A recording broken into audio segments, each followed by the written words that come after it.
What's up, Internet? Welcome back to the Cigar City Book Club. I'm your host, Dad Diaz, author of the Cigar City Case Files, a hard-boiled detective series set in the city of Tampa that follows the exploits of an active duty firefighter who's a bail bondsman and private investigator on his days off.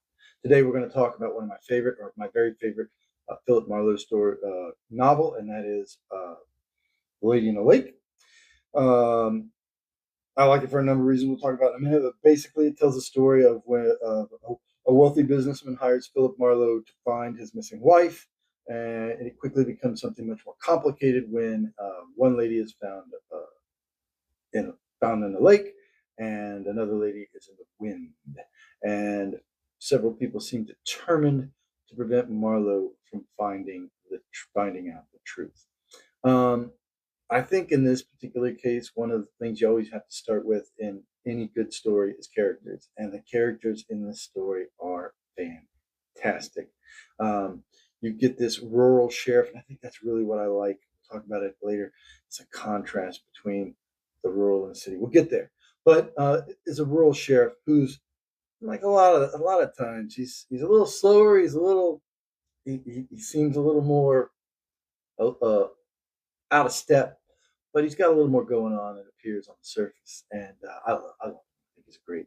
It's a trope, but he's again early on in the trope. There's a troubled widower who's a war veteran, and he's carrying around a lot more than his share of grief. There is a deadly femme fatale who's trying to stay one step ahead of the dogs.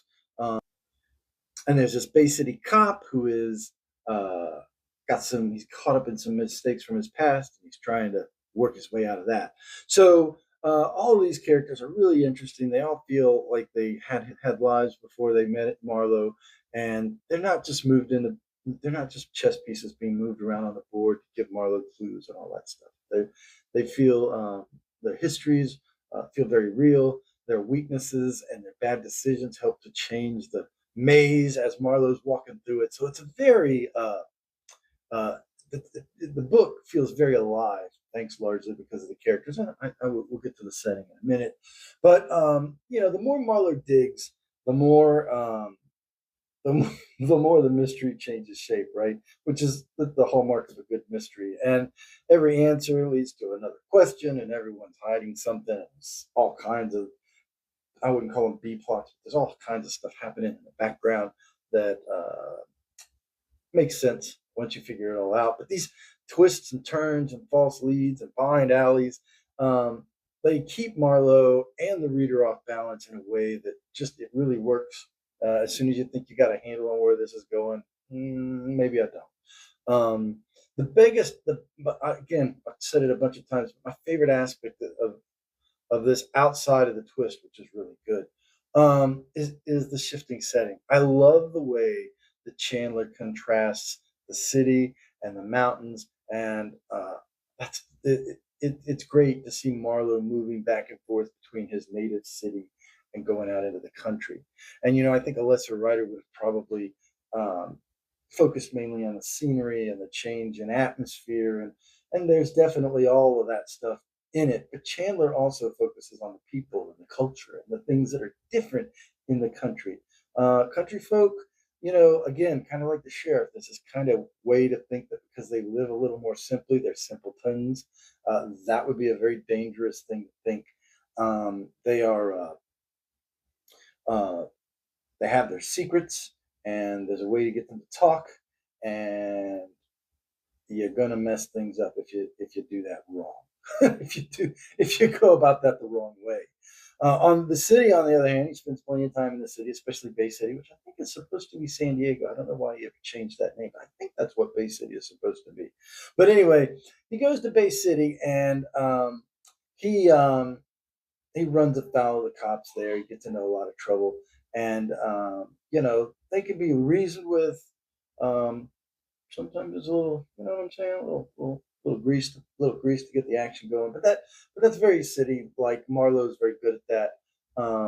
And he walks in both worlds very, very well in this book, and I really like that. It gives him a little bit, because usually one of my complaints or one of my criticisms is that Marlowe is kind of a static character. He is.